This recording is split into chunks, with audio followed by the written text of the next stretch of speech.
edip gelen kocalar agelo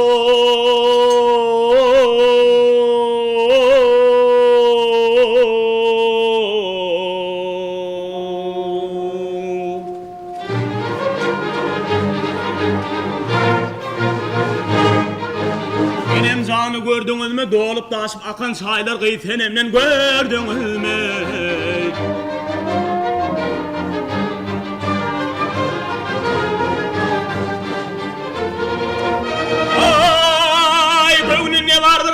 Tuğratın çeken yaşlılar, toy beyletken maksılar, tenem canım gördünüz mü?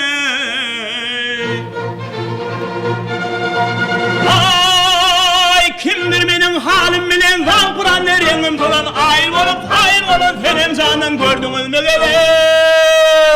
Ey.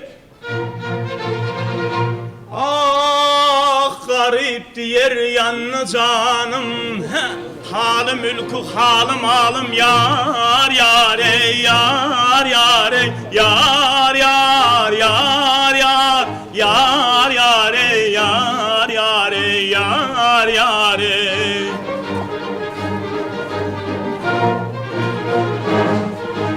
Bile gelen dost yarlar ho şatenemden ey gördünüz mü? Men he yandım lili men ne vetere teneme yandım.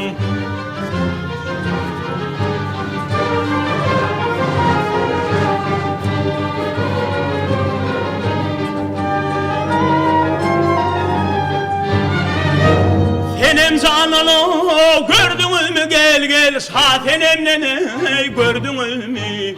Agelo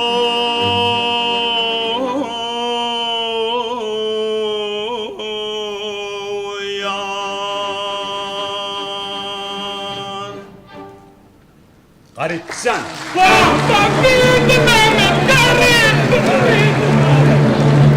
Senin için şahtenemin gözü giriyan, bağrı bir yan. Onu üçünden şağıleden kanat bir yerler.